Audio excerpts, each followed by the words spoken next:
Nós vamos falar sobre 4 conselhos para o sucesso financeiro. E começa com o primeiro conselho, que diz o seguinte: transforme a fraqueza e a tristeza em força. Seu alimento diário não pode ser a tristeza. Seu alimento diário tem que ser a palavra de Deus. Neemias não ficou se lamuriando, triste e decepcionado com a situação de Jerusalém. Pelo contrário, ele transformou a sua tristeza em revolta e força para não se entregar àquela situação. Diante das más notícias que têm lhes entristecido, é preciso que você reaja para então conseguir levantar a sua empresa, limpar seu nome, pagar suas dívidas, aumentar o número de clientes, sair do vermelho e dar a volta por cima. Então, levante a cabeça, enxugue suas lágrimas, arranque essa tristeza de seu rosto, transforme ela em revolta e força para reconstruir a sua vida financeira, como aconteceu nos dias de Neemias. Muito bem, eu vou fazer uma prévia da história de Neemias, mas eu gostaria que você pegasse o livro de Neemias, que é pequeno, e lesse do começo ao fim. Neemias, ele fazia parte do povo judeu, mas em uma das derrotas de Israel, Neemias foi levado exilado. E é claro, é óbvio, que Deus esteve com ele, e ele conseguiu um trabalho como copeiro do rei. E ele conseguiu um trabalho de confiança. Ele era uma pessoa de confiança. Mas ele estava num outro país, numa outra nação. E é claro, é óbvio, todos nós conhecemos a história de Israel. Quando Israel servia a Deus, prosperava. Quando dava as costas para Deus, os inimigos sitiavam e derrotavam Israel. E nessas idas e vindas, Israel foi destruído. Os muros queimados, as portas queimadas, as muralhas destruídas. São as mesmas muralhas de hoje. Você que foi em Israel, conhece a cidade antiga, são aquelas muralhas.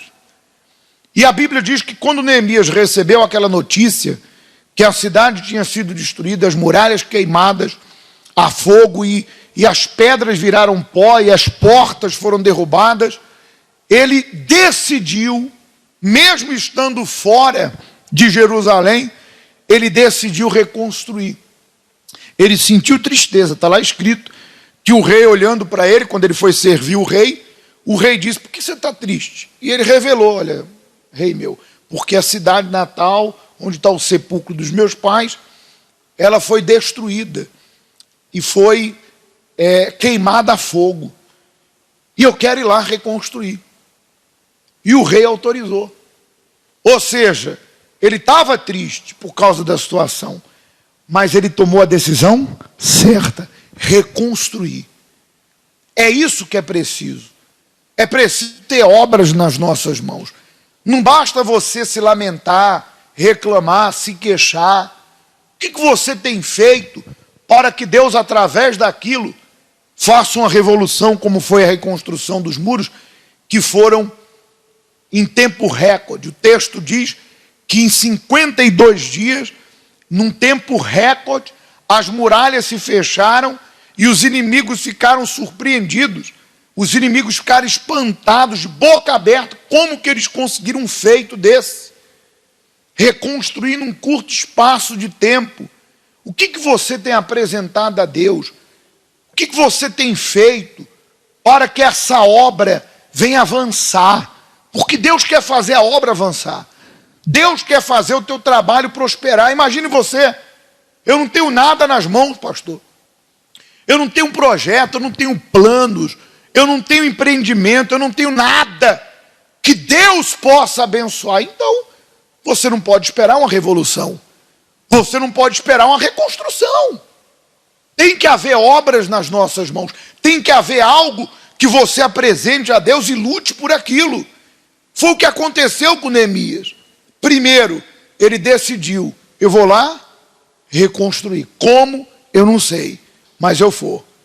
Primeiro ponto: é necessário transformar a fraqueza e tristeza em quê?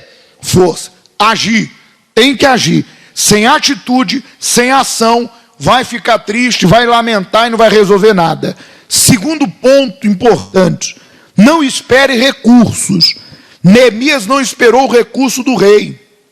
Ele primeiro tomou a decisão de ir a Jerusalém. E Deus usou o próprio rei para prover dos recursos que ele necessitava. Há quem diga, olha, eu queria abrir uma empresa, eu queria um dia ter dinheiro na minha mão. Se eu tivesse, eu abriria. Esse tem sido o problema de muitos. Não espere ter os recursos, mas tome a decisão que Deus lhe dará a condição. Ainda que você não tenha o capital para poder começar aquilo que deseja, mas coloque o pé primeiro. Ou seja, tome atitude e Deus criará o quê? A ponte. Por isso você tem que ler a história de Neemias. Quando ele revelou, rei, eu vou lá reconstruir. E o rei pode ir. Deus tocou no rei para que desse cartas. Porque o rei era muito poderoso. Então ele escreveu várias cartas, era como um cartão de crédito, para que Neemias comprasse tudo o que era necessário para a reconstrução das muralhas. Então Deus usou um incrédulo. Quando Deus vê que eu e você iniciamos algo pela fé, dependemos dele, estamos com a nossa vida no altar, não importa quem ele vai usar os incrédulos desse mundo, seja quem for. Quantos testemunhos, a exemplo daquele rapaz que eu até coloquei aqui, o Carlos, que era entregador, e hoje tem a sua restaurante, comida japonesa, né? Deus usou uma pessoa para iniciar o negócio, e depois a pessoa falou, olha, eu não quero, continue aí você. No fundo, não era para a pessoa ficar, Deus só usou ela para dar o pontapé inicial. Então, Deus honrou a fé dele porque ele teve a disposição para começar, para empreender. Então, não espere ter a condição, começa, ainda que seja pequeno, como nós acabávamos de falar do Edgar. Começou lá no lugarzinho insignificante, uma carrinha pequena, ele, a mulher e mais um colaborador, e hoje se transformou no que é. Ou seja, não espere os recursos necessários, comece com o que você tem. Comece com o que você já tem. E Deus vai honrar. Terceiro ponto, tenha comprometimento. Quando Neemias soube que a cidade onde os seus pais haviam sido sepultados estavam desolada, ele não ficou de braços cruzados, como muita gente fica. Pelo contrário, ele logo pensou no que tinha de fazer para mudar aquela situação. Se você ficar olhando para a situação que o país e o mundo está, você vai parar. Então esteja comprometido primeiro com Deus, sua fé, e firme no seu pacto com a palavra. E depois, comprometido consigo mesmo. Veja que isso aqui é muito importante. Às vezes, o Espírito Santo, ele sempre procura despertar a pessoa. E muitas vezes nós falamos de situações que aconteceram na Bíblia, e também nos dias de hoje, e isso faz a pessoa queimar por dentro, desperta ela, como é o caso da passagem do Mar Vermelho. Quando a gente lembra que realmente aconteceu, aliás, até hoje eles tentam provar o contrário do que está escrito na Bíblia, mas cada vez que os cientistas tentam provar o contrário, eles se deparam com a realidade dos factos. Já foi feito por um determinado canal de televisão, foi feita uma pesquisa sobre a abertura do Mar Vermelho, se aquilo seria possível. E foi comprovado que sim. Aliás, encontraram vestígios no fundo do mar que comprova que ali passaram carruagens, que passaram pessoas. Então, a cada minuto que eles tentam provar o contrário, a cada tempo, eles se deparam com a realidade. Então, quando nós falamos de eventos como esse, Deus está Faraó atrás, o mar diante, e Deus deu uma saída, a pessoa pensa, poxa, é isso que eu quero essa saída. Quando nós mostramos situações onde hoje, atualmente, Deus pegou aquele mendigo, pegou aquele incapaz, aquela pessoa que trazia sentimentos negativos, hoje é um líder. Quando nós apresentamos para as pessoas propósitos que mudaram a vida de outros, ela desperta, é isso que eu quero, e começa a vir. Começa a vir no congresso, pega o seu pacto com a palavra, mas daqui a pouco desaparece. Você procura a pessoa, cadê ela? Sumiu. Quebrou o propósito, esfriou a fé. Simplesmente foi um fogo de palha que começou a queimar e apagou. Veja que Deus escolheu cada um de nós para fazermos história. Mas eu tenho que estar comprometido com quem? Com Deus e também comprometido comigo mesmo. Davi, ele fugiu de Saul, não por medo, porque ele temia. Ele teve a oportunidade de matar Saul, mas ele temia que Saul era ungido de Deus. E Davi se refugiou numa caverna. E naquela caverna estavam 400 homens que fugiam da sociedade, porque na época estavam em aperto, endividado, homens angustiados, amargurados. E a Bíblia diz que Davi sempre foi um homem ligado a quem? Comprometido com Deus, ligado a Deus.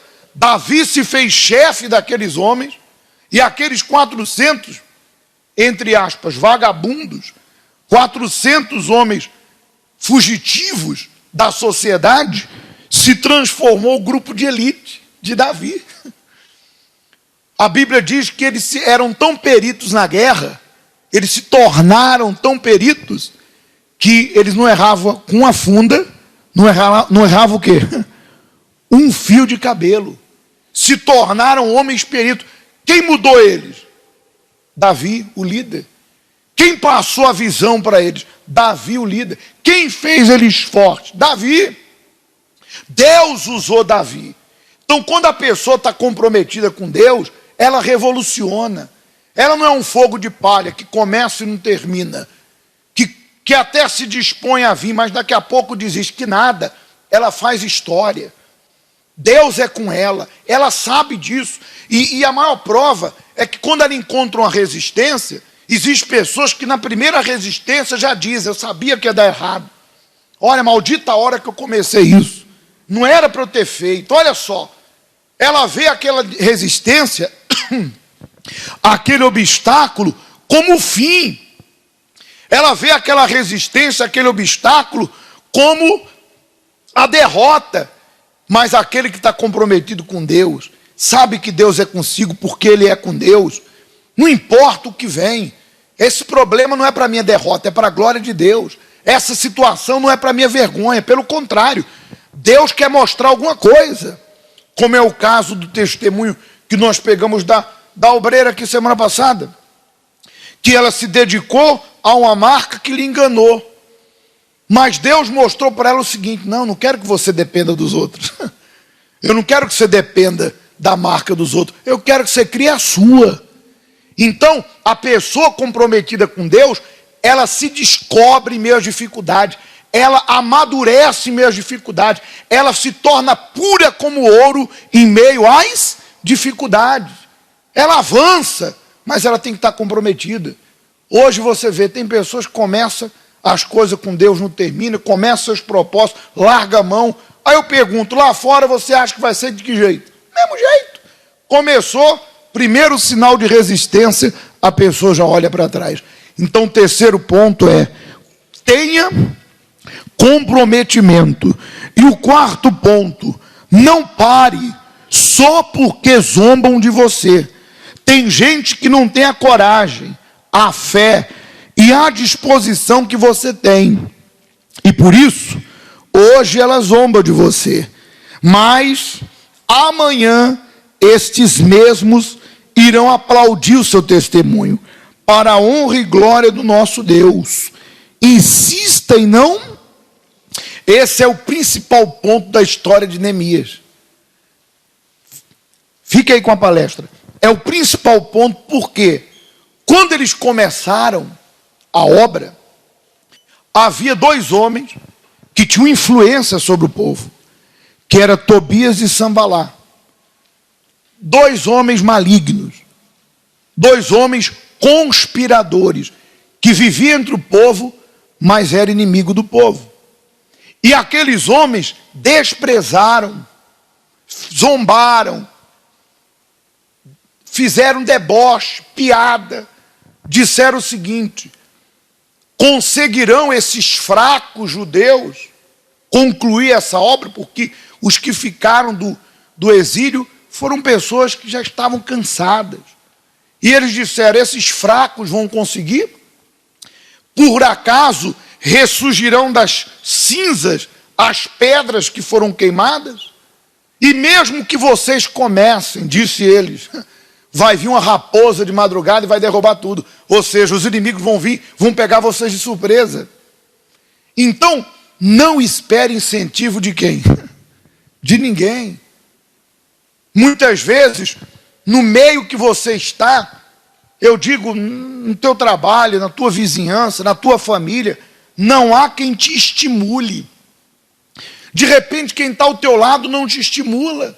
Pelo contrário, te desestimula, dizendo: ó, não é bem assim, não é bem desse jeito, cuidado, olha lá. Veja que o mesmo aconteceu com Neemias. Aqueles homens malignos desprezaram, desestimularam. Não havia por parte deles estímulos para tentar fazer o povo avançar. Pelo contrário, o nosso estímulo vem de quem? De Deus. Então é natural que as pessoas vão dizer assim: sei não, hein? Olha lá, cuidado. Isso aí é muito complicado agora, nesse período. Vai que dê errado. Não vai haver estímulo. Porque é aquele detalhe. Se a pessoa está nesse nível, o mínimo que ela pode fazer é ficar na dela. Não falar o quê? Nada. Se ela está no mesmo nível de você. Se ela está acima, ela vai te motivar. Ela vai dizer: olha, faz porque eu fiz. Vai porque deu certo para mim, vai dar certo para você. Eu duvido que uma pessoa que venceu vai dizer para outra que ela não pode vencer. Eu duvido que uma pessoa que fez história, uma pessoa que saiu do anonimato, uma pessoa que hoje tem uma história de vida, se ela não vai usar o seu testemunho para ajudar outras pessoas. Duvido. Eu duvido que ela vai desestimular alguém. Pelo contrário, ela vai dizer: olha, fulana, eu não tinha nada, Deus me deu. Eu não tinha disposição, Deus me deu. Eu tinha medo, eu tinha receio, mas eu venci meus medos. Olha, eu fiz assim, assim, assim. Faz que vai dar certo com você. Porque a pessoa que venceu, ela é o próprio Deus. Veja Jesus. O pai do rapaz epilético falou: ó Senhor, se tu podes, me ajuda. Jesus falou: se pode, tudo é possível. Jesus estava indo para a casa de Jairo, para curar a filha de Jairo, e lá vem a má notícia no meio do caminho: olha, não incomodes mais o mestre, porque tua filha já morreu, não adianta mais. Na hora que a má notícia chegou, Jesus já falou assim: não temas, crê somente. Olha a palavra do nosso Deus. Então você acha que quem está acima, quem está com a sua fé em cima, vai te dar conselho negativo? De forma alguma. Quando a pessoa está no mesmo nível, fica calada. E quando ela está abaixo? É só palavra negativa. Não tem estímulo nenhum. Pelo contrário, vai tentar sugar as suas energias. Mas a Bíblia diz, lá no capítulo 4, que o muro se fechou até a metade, porque o povo tinha ânimo para trabalhar. Numa mão segurava a espada, na outra fazia a obra. Quem dava o ânimo para eles? Deus. O nosso ânimo vem de Deus. Se você é fiel, o Espírito Santo vai te dar a força necessária para você vencer. Se você não tem estímulo por parte do teu marido, tua esposa, teu pai, tua mãe, teus vizinhos, teus colaboradores, seja lá quem for, não importa. Se eles não te estimularem, o próprio Deus fará isso. Porque você é de Deus, Deus está comprometido contigo. Então Ele vai te dar o ânimo. Está lá escrito, o povo tinha ânimo. E o ânimo não vinha de fora, era de dentro para fora. Não era de fora para dentro. Pelo contrário, fora era só diversidade. E a Bíblia diz que os muros se concluíram em 52 dias. E aquela obra foi gloriosa. E é isso que Deus quer fazer com cada um de nós. Esse é o segredo da vitória. Esses 4 conselhos de Neemias, você vai colocar em prática na tua vida. Transforme fraqueza, tristeza em força. Não espere recursos, mas tome atitude. Tenha comprometimento com Deus e lá fora com os seus desafios.